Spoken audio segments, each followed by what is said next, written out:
नमस्कार फ्रेंड्स। देखिए आज का जो टॉपिक है वो है इकोनॉमिक इंपॉर्टेंस ऑफ एल्गी। जैसा कि हमने आपको बताया था कि हम लोग का एक एल्गी में याद है कि लास्ट टॉपिक क्या है, इकोनॉमिक इंपॉर्टेंस ऑफ एल्गी, अर्थात एल्गी का useful effect and harmful effect. अगर बात किया जाए इकोनॉमिक इंपॉर्टेंस की तो इसको दो भाग बांट दिया गया है। This is the first useful and this is the second is the harmful. अगर देखा जाए कि एल्गी का अधिकांश यूजफुल इफेक्ट अधिक होता है, लेकिन कुछ उन्हीं के साथ साथ कुछ हार्मफुल इफेक्ट भी होते हैं। तो हम डिटेल डिस्कस करेंगे केवल आर्थिक महत्व एल्गी का। देखिए हम बात करते हैं एल्गी एज ए फूड। कुछ एल्गी ऐसे होते हैं जो फूड के रूप में लिए जाते हैं और इनमें क्या न्यूट्रिएंट्स होते हैं, जैसे कार्बोहाइड्रेट। जैसा कि आप जानते हैं कार्बोहाइड्रेट क्या है, carbohydrate is energy producer, means हमको कार्बोहाइड्रेट एनर्जी प्रोड्यूस करते हैं। और विटामिन की अगर बात किया जाए तो देखिए आप देख सकते हैं यहां पर vitamin A, vitamin D, vitamin E. अगर विटामिन को कैटेगराइज किया जाए तो विटामिन के दो कैटेगरी होते हैं, वाटर सॉल्युबल और द फैट सॉल्युबल। तो आप देख रहे हैं यहां पर A D E, this is the fat soluble. यह वसा में घुलनशील विटामिन होते हैं और यह विटामिन सभी लगभग एल्गी में पाए जाते हैं। उसके बाद भी देखिए विटामिन सी, मतलब वाटर में घुलनशील विटामिन भी पाए जाते हैं। उसके बाद देखा जाए inorganic substances Etsy, means algae में आप देख रहे हो कार्बोहाइड्रेट, विटामिन और इनऑर्गेनिक पदार्थ भी पाए जाते हैं। अब हम देखते हैं किन किन एल्गी में कौन कौन से कार्बोहाइड्रेट्स पाए जाते हैं या कौन कौन से आप देख सकते हैं कि फैट या कौन कौन से विटामिन पाए जाते हैं। तो आप देखते हैं सारगासम की अगर बात किया जाए तो सारगासम याद रखिएगा, इसका देखिए महत्वपूर्ण रोल क्या है, जिससे कैटल फूड, यह 4 लेग्स एनिमल्स, जितने 4 पैर वाले जानवर होते याद रखिएगा, उसमें क्या होते हैं, ये क्या करते हैं, फूड को लेते हैं। उसके बाद laminaria, this is the important topic. Laminaria क्या करता है याद रखिए, लैमिनेरिया से आयोडीन एक्सट्रैक्ट किया जाता है, मतलब इनसे निकाले जाते हैं आयोडीन। अल्वा, देखिए कई बार क्वेश्चन पुटअप किया गया है, अल्वा क्या है, अल्वा इज सी लेट्यूस, समुद्री सलाद। अगर समुद्री सलाद की बात किया जाए ध्यान रखिएगा तो क्या करता है, अल्वा समुद्री सलाद का वर्क करता है। दूसरा एलेरिया।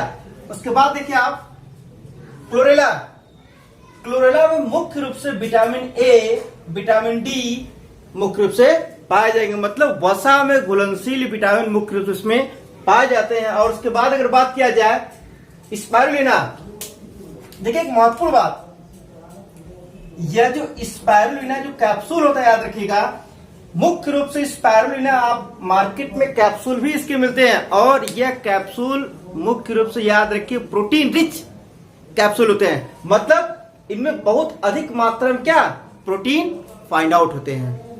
नेक्स्ट जिलेडियम तथा ग्रेसिलेरिया।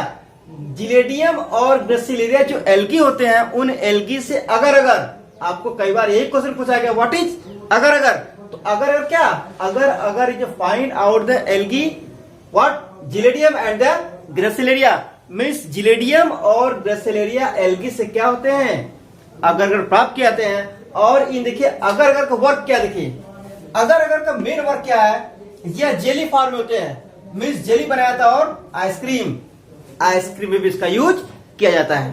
अब आगे देखा जाए एल्गी इन इंडस्ट्री। देखिए एल्गी का इंडस्ट्री में क्या यूज है, आप देखिए यहां पर मेटल पेंट्स। मेटल पेंट्स का मतलब क्या होता है, जितने धातु होते हैं इन धातुओं को पेंट्स करने के भी काम में आते हैं। वार्निश, उसके बाद शू पॉलिश, जूतों के पॉलिश बनाने में भी एल्गी का यूज होता है। टूथपेस्ट, ब्रश के साथ टूथपेस्ट बनाने में इसका यूज किया जाता है, अर्थात जो ब्रश के साथ हम पेस्ट यूज करते हैं, इस पेस्ट का भी हम लोग यूज करते हैं एल्गी के थ्रू। अब देखिए आर्टिफिशियल ऊल, आर्टिफिशियल ऊल मतलब ऊन का भी याद रखिएगा प्रयोग किया जाता है, वह किस एल्गी से, सारगासम एल्गी से याद रखिए ऊन भी प्राप्त किया जाता है। नेक्स्ट कैराजिनिन। देखिए कैराजिनिन याद रखिए जो प्रोडक्ट होता है ये किससे, Chondrus algae, this is the find out of the Chondrus algae. Find मतलब कॉन्ड्रस एल्गी क्या करते हैं, कैराजिनिन पाए जाते हैं। उसका देखिए यूज क्या है कॉस्मेटिक्स में, लाइक क्रीम, शैम्पू, पाउडर। इन सब में याद रखिएगा जो कैराजिनिन होते हैं मुख्य रूप से कॉस्मेटिक्स में इसका यूज होते हैं। अब अगर बात किया जाए नेक्स्ट एल्गी इन एग्रीकल्चर, देखिए एल्गी है क्या एग्रीकल्चर में क्या यूज है। अब ध्यान दिया जाए जैसे लिखा नाइट्रोजन फिक्सेशन मिक्सोफाइसी। देखिए आप याद रखने की बात यह कि नाइट्रोजन फिक्सेशन आप सब जानते हैं कि नाइट्रोजन फिक्सेशन में होता है क्या, कुछ बैक्टीरिया और कुछ एल्गी। ये करते क्या है कि एटमॉस्फेयर के नाइट्रोजन को नाइट्रेट में फिक्स करते हैं। क्यों? क्योंकि पौधे याद रखिएगा डायरेक्ट रूप से नाइट्रोजन को एडॉप्ट नहीं कर पाते, ऑब्जर्व नहीं कर पाते हैं, तो ये सब हेल्प करते हैं। कौन कौन? मुख्य रूप से याद रखिएगा एल्गी में मिक्सोफाइसी। मिक्सोफाइसी जो क्लास होता है, इस मिक्सोफाइसी क्लास के याद रखिएगा नास्टॉक और Anabaena. This is the most important algae and this is the unicellular algae. इन दोनों का मुख्य रूप से काम क्या होता है कि एटमॉस्फेरिक नाइट्रोजन को नाइट्रेट में फिक्स करने का भी काम करते हैं। Next medicinal use of algae. अब देखिए एल्गी का मेडिसिन में क्या यूज होता है। क्या एल्गी से मेडिसिन बनाए जाते हैं? यस, मीन्स एल्गी से याद रखिए मेडिसिन या दवा भी बनाए जाते हैं, ध्यान रखिएगा। अब जैसे आप देखें क्लोरेला, क्लोरेला जो एल्गी होती है इनसे याद रखिए एंटीबायोटिक्स क्लोरेलिन, क्लोरेलिन बनाया जाता है। उसका महत्वपूर्ण काम क्या होता है? This is the antibiotics and the protection of the bacteria and the viral disease. Means यह हमको जो बैक्टीरिया से बचाने का भी काम करता है। अब अगर देखा जाए कारा एंड नाइटेला, देखिए कारा एंड नाइटेला जो एल्गी होते हैं दिस इज द एक्वाटिक। यह जिस भी पानी में पाए जाएंगे वहां होता क्या है, जो मॉस्किटो के जो लार्वा होते हैं उन लार्वा को क्या कर देगा? डिके कर देगा, डिसइंटीग्रेट, मतलब उनको नष्ट करके इनके लार्वा को हटा देगा। और जिनसे क्या मलेरिया जो रोग होता है इनसे हम लोग क्या कर सकते हैं? बच सकते हैं। क्लियर? अब आगे बात किया जाए एल्गी इन बायोलॉजिकल रिसर्च। अब देखिए बायोलॉजिकल रिसर्च में एल्गी का यूज मुख्य रूप से 3 एल्गी, खासकर क्लोरेला। क्लोरेला का आप यूज देखे होंगे प्रैक्टिकल के समय, ऑक्सीजन को इवॉल्व करने में इसको दिखाया था, ध्यान रखिएगा। क्लोरेला एसिटाबुलेरिया, हैमरलिंग नामक साइंटिस्ट ने सबसे पहले एसिटाबुलेरिया को यूज किया था और उन्होंने ये प्रूव किया था कि एसिटाबुलेरिया में न्यूक्लियस पाए जाते हैं। और उन्होंने याद रखना ये प्रूव किया था this is the longest algae, means यह सबसे बड़ी यूनिसेलुलर एल्गा होता है। कौन? Acetabularia and Valonia. This is the 3 algae of the relationship between the nucleocytoplasmic relation, मतलब न्यूक्लियस और साइटोप्लाज्मिक के रिलेशन को शो करने वाले एल्गी कौन होता है? क्लोरेला, एसिटाबुलेरिया और वेलोनिया। इनका महत्वपूर्ण काम आपको हमने ये बताया। नेक्स्ट, अभी हमने आपको क्या बताया कि एल्गी में अधिकांश क्या होते हैं? यूजफुल इफेक्ट होते हैं, लेकिन as well as useful effect के साथ साथ हार्मफुल इफेक्ट भी होते हैं और ये बहुत ही इंपॉर्टेंट होते हैं, ध्यान रखिएगा। जैसे क्या क्या जो क्वेश्चन पूछा गया है, देखिए Macrocystis algae, this is the largest algae. Macrocystis algae क्या होती है? सबसे बड़ी एल्गी होती है। उसके बाद याद रखिएगा क्रोकोकस, ऑस्ट्रेटेरिया एंड एनाबिना।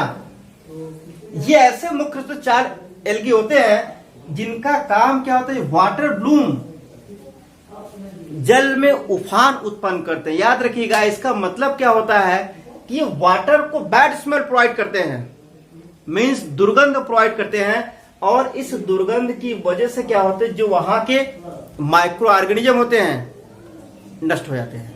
उनके साथ साथ अगर यहाँ फिश होंगे, मछलियां भी क्या होती हैं? मर जाती है। यही नहीं, जितने 4 लेग्स एनिमल अगर नदी के किनारे पानी पीते तो वो भी क्या होते हैं? वो भी बीमार हो सकते हैं। और ह्यूमन बीइंग्स, मतलब अगर व्यक्ति अगर उसमें स्नान कर ले तो वो भी क्या हो सकता है? बीमार हो सकता है। और इनके साथ साथ याद रखिएगा यह पूरे नदी के किनारे क्या करते हैं? बुलबुला छोड़ते हैं और उसकी वजह से क्या होता है? बैड स्मेल, जो एटमॉस्फेरिक पॉल्यूशन भी शो करते हैं। अब देखा जाए एक अगला point, species of the Cephaleuros. Most important point देखिए, सिफेलियोरास क्या ध्यान रखिएगा, found in the parasitic nature. Cephaleuros याद रखिएगा पैरासिटिक नेचर में होता है, और ये कहां पाया जाएगा, T, leaf of T means चाय की पत्ती, चाय की पत्ती पाई जाती है, और क्या प्रोड्यूस करेगा, रेड रस्ट ऑफ टी। याद रखिएगा ये जो रेड रस्ट ऑफ टी, ये रोग बहुत कॉमन ध्यान रखिए, पूछा गया है कि चाय में रेड रस्ट ऑफ टी किनके कारण होता है। तो आप याद रखिएगा यह एल्गी की वजह से होता है। वो कौन सा एल्गी होता है, सिफेलियोरास। हमने आपको बताया this is the useful and the harmful effect. ये हम लोग का क्या हुआ, इकोनॉमिक इंपॉर्टेंस ऑफ एल्गी। और नेक्स्ट वीडियो हम लोग ध्यान रखिएगा एल्गी के बाद नेक्स्ट टॉपिक देखेंगे। धन्यवाद।